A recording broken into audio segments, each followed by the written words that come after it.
Y vamos a ver entonces el espíritu suave. El espíritu suave entonces no se pronuncia. Ahí está otra vez Laurencio, ¿ves? La E con la N Correcto. sin el acento. Ujú. Ajá. Ajá, pero ¿por Entonces, qué? no, Sí, parece que es una regla, definitivamente. ajá. Entonces, bueno, hay que aprender, hay que buscar una mnemotecnia para saber cuándo el espíritu es rudo y cuándo es suave. Algunos amigos míos hacen el pulgar para allá es rudo, pulgar para acá es suave. Y así cada quien se inventa su manera de memorizar. Sobre todo cuando empiecen a ver griego uno.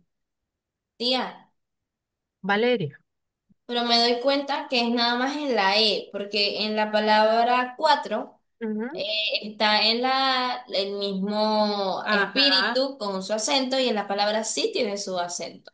Ajá. A lo mejor en el manual que ustedes nunca revisan está la regla.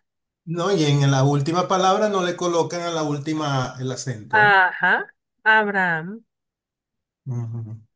Antropos, si la tiene. Es cierto. Ujú. Y Steam tiene su acento en la iota.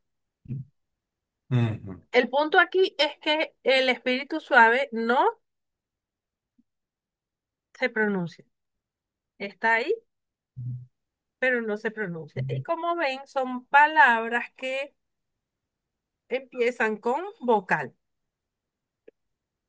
Toda palabra que empieza con vocal tiene que tener un espíritu.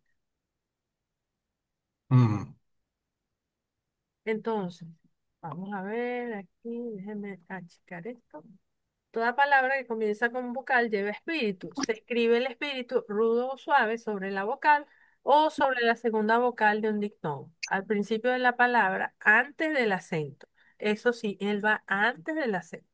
Si la primera letra es mayúscula, se escribe enfrente de ella, así como está en Abraham. No está arriba, sino de un ladito. Y eh, habíamos ¿cómo es transliterado esto? ¿Cómo se pronuncia? Se transcriben las siguientes palabras griegas. Tenemos ahí en, que es un espíritu suave. Tenemos Ahí. logos sin acento. Ujú. Ujú. Y tenemos Christos Sin Sin acento. acento también. sin acento. Ujú. Entonces, en alguna parte debemos ver las reglas de los acentos, que como nosotros no vemos mucha fonética, yo en realidad no lo manejo mucho.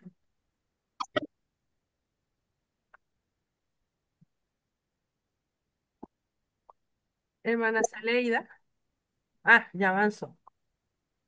Ajá. Teos con T mayúscula, que es Dios. Por ejemplo, la profe Laura, cuando se trata de Upper, ella siempre dice Huper.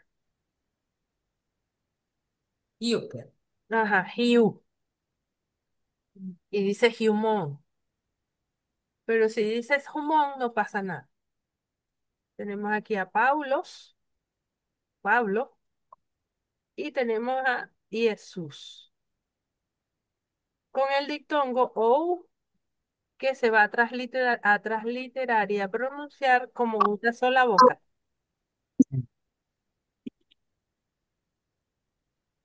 Si tuviese un espíritu rudo, diríamos Jesús. Ajá, Tía, y eso que ajá, tiene la U es un acento, ¿no? ajá. Ese se llama Sí. acento circunflejo. Ajá, Mm. ok. Entonces ya hemos visto dos tipos de acentos. Este, Mm. creo que este se llama proclítico y este circunflejo.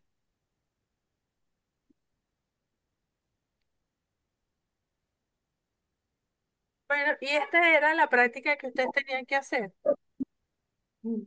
respetando que la minúscula se escribe por debajo de la línea horizontal. Así como nosotros hacemos nuestra G hacia abajo y nuestra C hacia abajo. ¿Cuál más nosotros hacemos hacia abajo?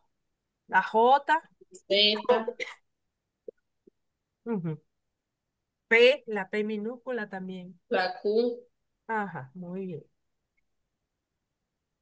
Entonces, eso hay que hacerlo para irse familiarizando con las letras, sobre todo RO. La gente se confunde mucho con RO, que es R y parece una P nuestra. También la ETA minúscula. Yo, bueno, tengo compañeros que llevan años estudiando esto y todavía dicen dónde está la N minúscula, dónde está la ETA. Ujú. Y tenían que hacer también esta práctica con, aquí tenemos, tenemos acentos, tenemos espíritu, tenemos vocales y ¿qué más tenemos ahí interesante? Bueno, CAE es súper común, CAE, y CAE lleva el acento en la A, no en la I. CAE Jori, Autu, Egeneto, Ute, Genjo, Gegonet. Bueno, si no lo han hecho, háganlo. ¿Alguna pregunta allí con respecto al alfabeto? Hermano Josué, no se ha puesto todavía, hermano Josué, ¿verdad? ¿O ya empezó? Hermano, está congelado ahí. Señora. No, la está malísima. Sí, está congelado, ¿verdad? Ujú. Sí, como que no está escuchando. Lo bueno es que queda grabado. Sí. Bien, entonces hoy seguimos un poquito con el griego koiné.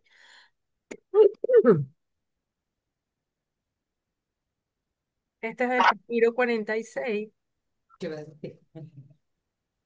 escritura continua. Aquí está una ro, ¿ves? Y una miu con una o. Esto debe ser romano, la abreviatura de romano. De hecho, el papiro 46 tiene varias cartas de Pablo. A veces uno ve esa foto así y cree que lo que existe es eso. No, a veces está doblado en cuatro, en seis, o hay varias partes y están pegadas en varias partes unas en Alemania, unas en Estados Unidos, unas en Alejandría. El punto es que eso se cuida con mucho, mucho celo. Aquí tenemos a ver, Romanos, Paulinas, tiene las cartas Paulinas, tiene Colosenses, tiene parte de los Filipenses.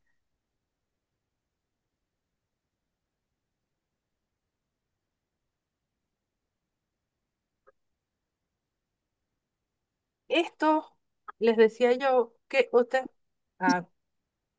qué creen que sea eso, pergamino o papel?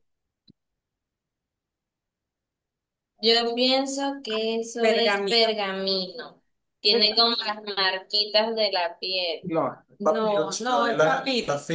Es lo que es. Las fibras de madera. Exactamente, es papiro. Es el mismo papiro 46 y sus diferentes partes que tiene.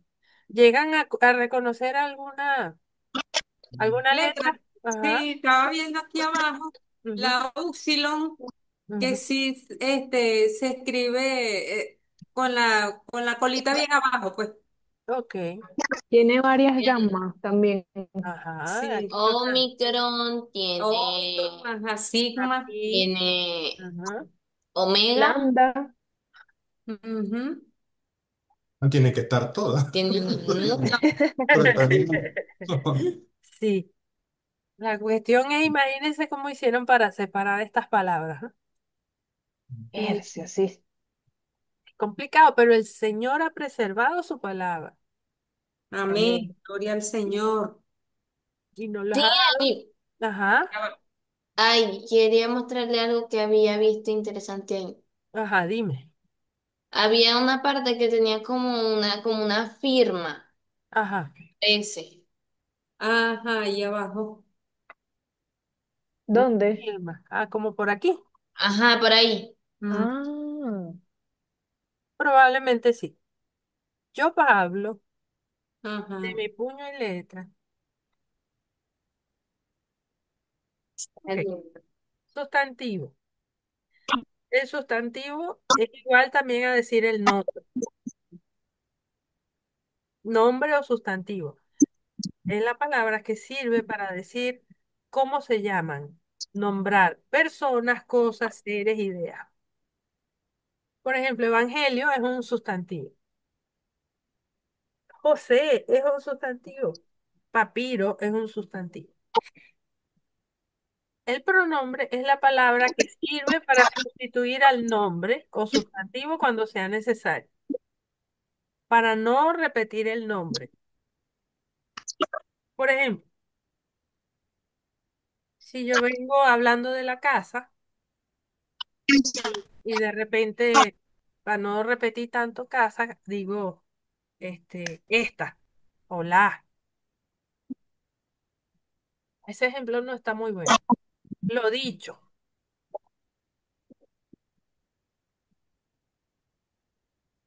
él.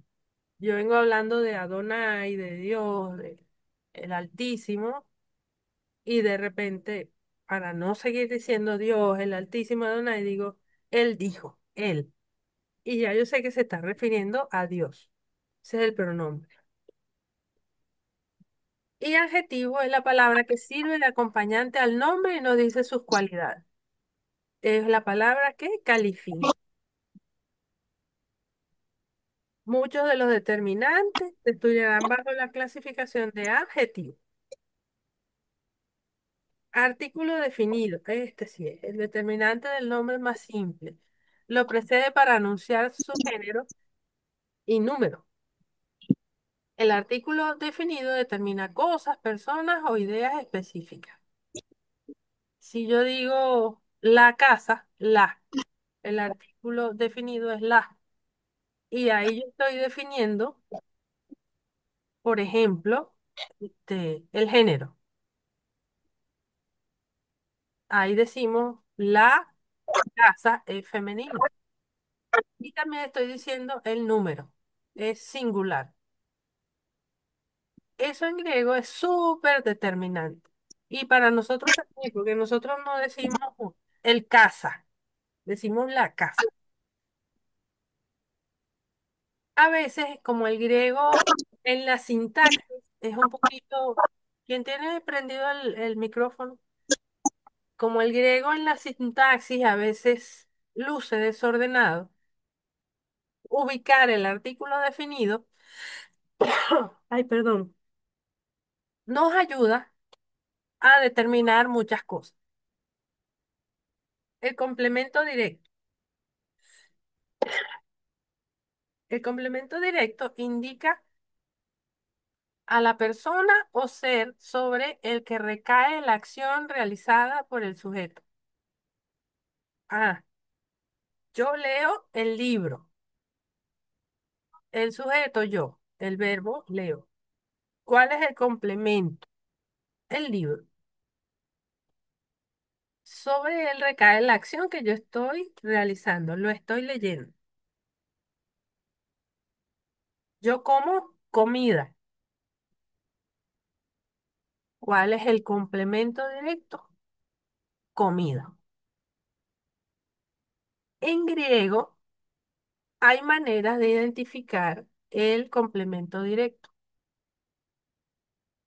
y el complemento indirecto expresa la persona o ser que recibe daño o provecho de la acción del verbo. Por ejemplo, el complemento indirecto. La profesora enseña griego a los alumnos. ¿Quiénes reciben el beneficio?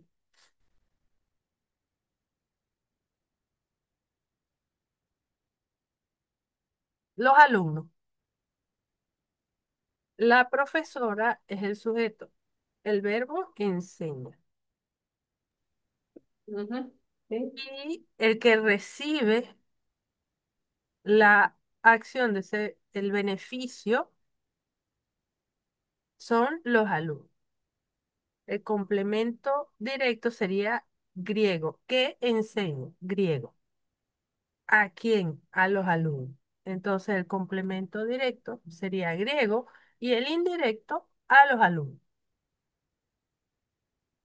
Entonces, sobre quien recae la acción directa realizada por el sujeto es el complemento directo. Y el indirecto es aquella que recibe el daño o el provecho de la acción del verbo. Por ejemplo, Satanás nos persigue como león rugiente para que cometamos pecado.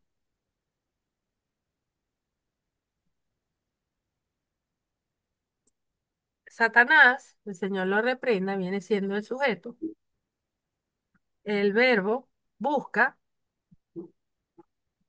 como león rugiente sería más un adverbio, de modo como, para que caigamos en pecado. Ahí los que vamos a recibir el daño somos nosotros, a los que Satanás está buscando como león rugiente. El Señor Jesucristo, con su muerte en la cruz, nos salvó. ¿Quiénes reciben el beneficio? Nosotros. Nosotros. Nosotros. El complemento indirecto. Ajá. Entonces, esos son términos de gramática. El sustantivo griego. Los sustantivos griegos, que pueden ser nombres y pronombres, juntamente con el artículo definido y los adjetivos tienen número, género y caso. Bueno, para nosotros es novedad lo del caso. O ustedes conocen el caso. No, yo no. Ok. Número y género sabemos, ¿verdad? Ujú. Por ejemplo, un adjetivo. Santa, sagrada, es femenino y es singular. Igual él, ella, ellos. Ahora, ¿de qué se trata eso del caso? Ya lo vamos a ver. Para poder utilizar el interlineal u otra herramienta de estudio léxico, que la segunda parte del estudio de su palabra es la parte del Nuevo Testamento en griego, hay que entender un poco acerca de estos tres elementos. Un poco, no mucho. Eso es griego 1. Los sustantivos griegos entonces pueden ser nombres, pronombres, artículos definidos y adjetivos. Número, singular o plural, y eso lo podemos entender. Normalmente se indica el número por la desinencia final de la palabra. Por ejemplo, aquí tengo dulos, dulos, que significa esclavo o siervo. Si yo lo veo como duloi, yo entiendo que está en plural. Esclavos, siervos, por la desinencia al final de la palabra. Aquí está terminando en S y aquí está terminando en hoy. Entonces, esos detalles nos van ayudando en la gramática griega para ir interpretando el texto. Aquí tenemos este, gemera. Gemera es día, pero si yo lo consigo como gemerai,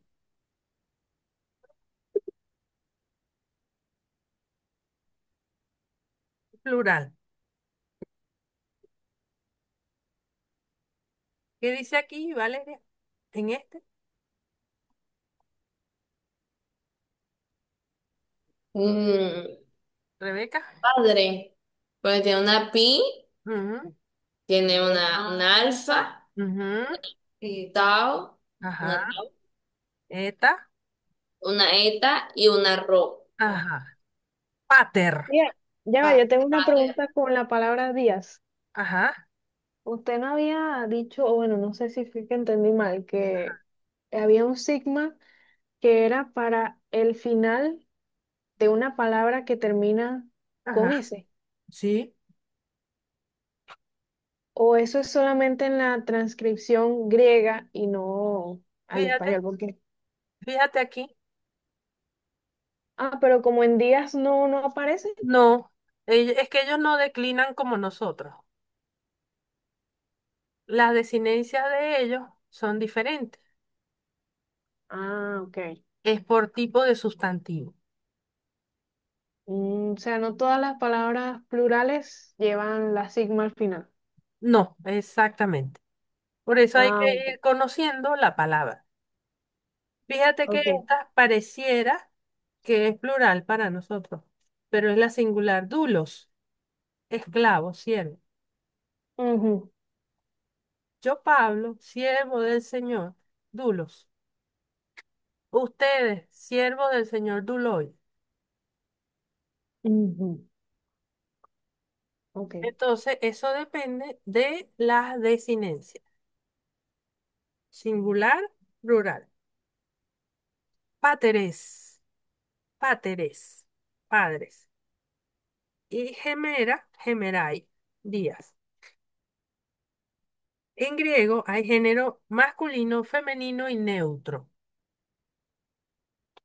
El género de cada nombre no cambia, es invariable. De cada nombre, por ejemplo, dulo es masculino, dulos. Ese es masculino donde usted lo ponga. Eso nunca va a cambiar.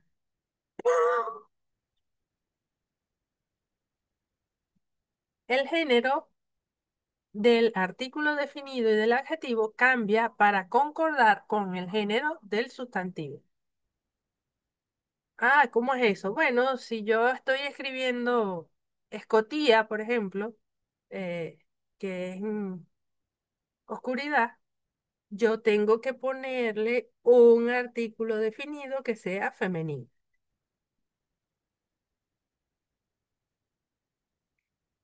En cambio, cuando se trata del nombre, que es lo que conseguimos en el diccionario, ese no cambia.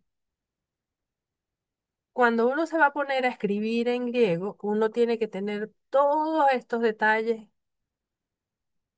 en mente. Ah, te escribo esta carta. Ah, esta carta. El esta, que es un artículo definido demostrativo, tiene que ser femenino para que concuerde y lo tengo que buscar en la gama. Ah, ok. Este va con la carta. Igual, si yo voy a poner, bueno, aquí tenemos un ejemplo. Casa es femenina en castellano. Casa en griego es oikos. Oikos es masculino en griego. Pecado es masculino en castellano. Jamartía, que es pecado, es femenino en griego. Y ahí siempre echan un chiste, qué raro. El pecado, mujer. Pero también es una manera de aprenderlo, ¿no? Jamartía. Jamartía, pecado. Oikos, casa. Para nosotros la casa es femenina, para ellos es masculino. Y a veces uno va, si uno va a escribir la casa, que es masculino, yo pongo oikos y el artículo definido tiene que ser masculino. Yo pongo jo oikos. Pero ya eso es cuando uno empieza a escribir, cuando empiezas a considerar la sintaxis de lo que vas a escribir y cómo lo vas a escribir. El hecho de que una palabra sea de género neutro en griego no implica que tenga que ser un objeto o una cosa. Puede referirse a una persona, dependiendo del contexto. Y para nosotros también, porque yo puedo decir, una persona vino y dijo que va a venir el agua. Esa persona que vino, yo no dije si es hembra o si es varón. Hay algo de neutralidad allí. Una persona vino. Ahora, fíjense esto tan interesante teológicamente. Por ejemplo, neuma. Neuma es espíritu y es en griego es neutro. Espíritu no es masculino, no es femenino, es neutro en griego. Pero en Juan 15:26 se usa un pronombre demostrativo masculino en referencia a la persona del Espíritu Santo. Cuando Juan iba a redactar el pronombre demostrativo para el Espíritu, no lo puso en neutro, lo puso en masculino. ¿Por qué? Porque el Espíritu Santo es una persona. Y aquí lo tenemos. To es neutro. To es neutro. Toneuma. Es así como se escribe de manera correcta. Toneuma. Pero cuando venga el Consolador, a quien yo os enviaré del Padre, el Espíritu, toneuma.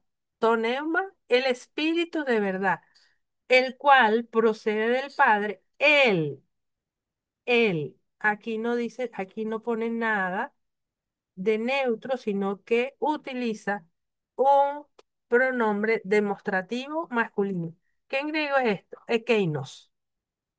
Ekeinos. Él dará testimonio acerca de mí.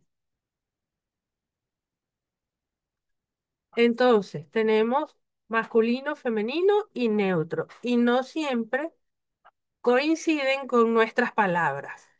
Los femeninos nuestros, por ejemplo, la Torá. Ah, no, pero ya me fui a griego. La Torá es masculino. Caso.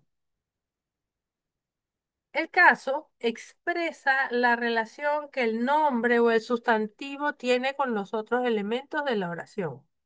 Por ejemplo, si es el sujeto, si es el complemento. En castellano se depende mucho del orden de las palabras para entender una oración. Por ejemplo, normalmente el sujeto se ubica antes del verbo. La mujer lee el libro. La mujer es el sujeto, no el libro. Em, el caso, por ejemplo, cuando yo voy a redactar y yo voy a decir, José les manda a decir. José es el sujeto. José es el sujeto y tiene que ir en caso nominativo. El sujeto siempre va a estar en caso nominativo. Entonces, cuando usted quiere saber quién es el sujeto de su oración o de su texto, usted busca el caso nominativo. Y el caso nominativo tiene su manera de ser escrito. Así como el caso dativo tiene la iota suscrita, tiene el cachito debajo de la vocal, el caso dativo, el nominativo para yo saber quién es el sujeto, también tiene una fórmula para hacer. En castellano, nosotros no tenemos nada que no sea leer toda la oración para saber quién es el sujeto. En griego, el orden de las palabras se cambia mucho para dar énfasis, el énfasis que el autor desea comunicar. Así que Aunque el sujeto normalmente está antes del verbo, frecuentemente se cambia el orden de las palabras y la única manera de identificar el sujeto o los complementos es por el caso. Porque el griego, cuando uno se pone a leerlo, bueno, ustedes han visto los interlineales, ¿verdad? Ajá. En el día este, aquel, ella. Y uno dice, ay, Dios mío, ¿qué dice ahí? El orden de las palabras se altera con frecuencia para dar énfasis, para que la persona que está leyendo le llame la atención ese texto.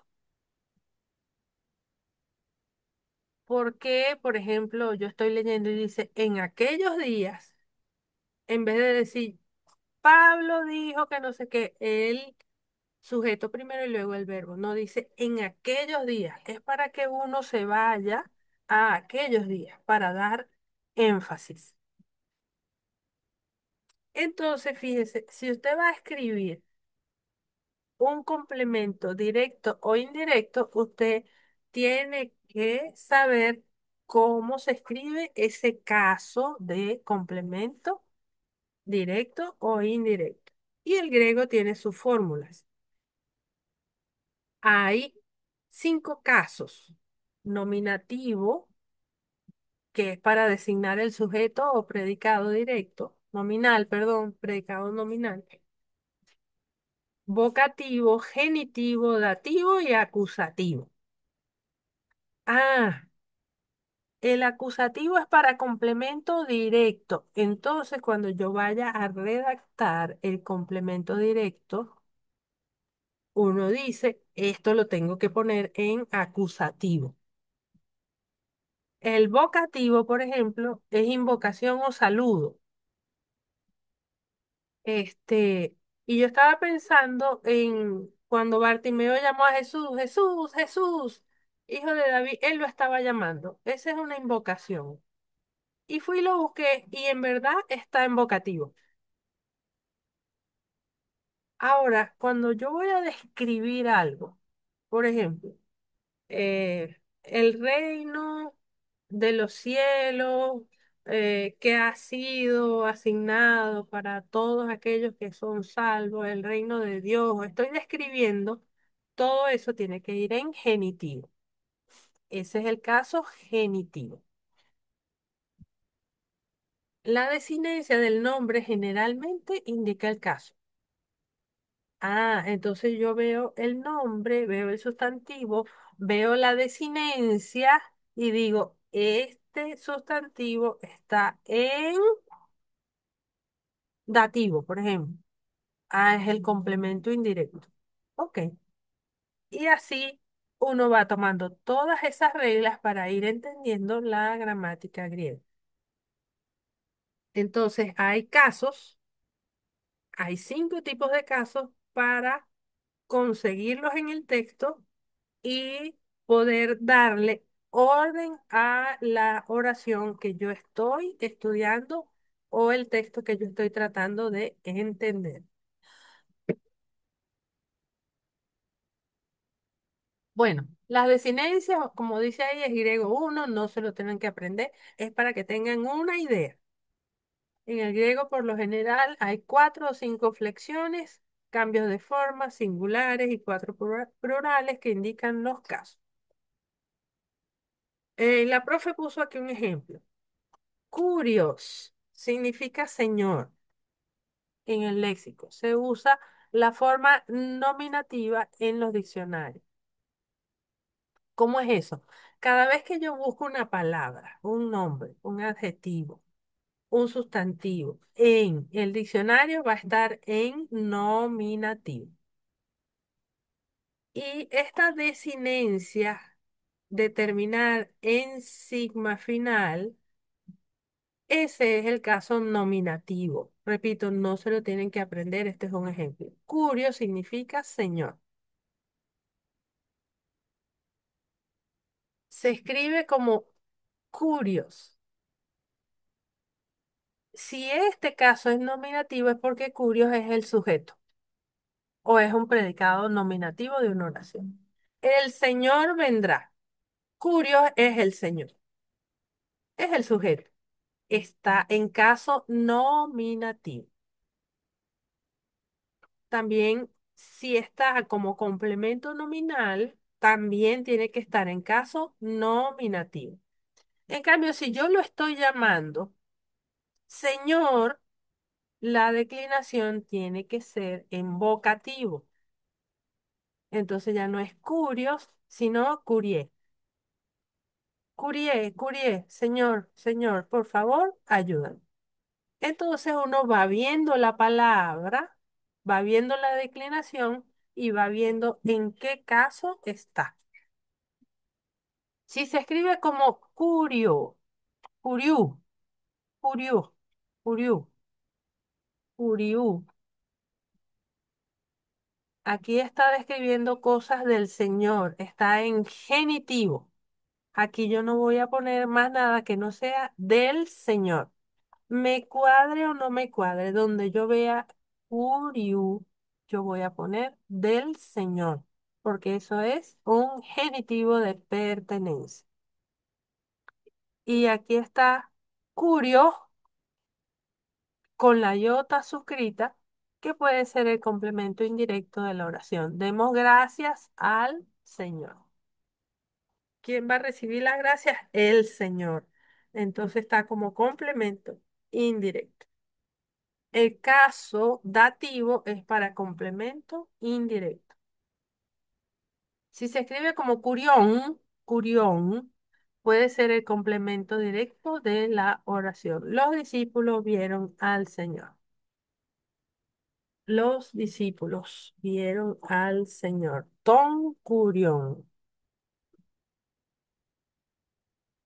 Ay, se me olvidó cómo se escribe discípulo. Mm, tengo un laxo ahorita. Bueno, entonces, ¿para qué sirve el caso? Para ir ubicando la relación que tienen las palabras, los nombres dentro de la oración y la relación que tienen ellas con las demás partículas o elementos que están en la oración. Es el sujeto, es el complemento indirecto, es un vocativo, es el complemento directo. Ah, ok. Entonces eso me va haciendo a mí entender la oración. Repito, es para que tengan un conocimiento grosso modo, porque eso se da bien, es en griego 1. Aquí, bueno, hay tres tipos distintos de sustantivos, los cuales se llaman declinaciones, que se clasifican, eso es griego 1. Para utilizar un interlineal sin manejar las desinencias, lo importante de esta lección es saber que la misma palabra puede terminar en diferentes maneras en un pasaje bíblico. La razón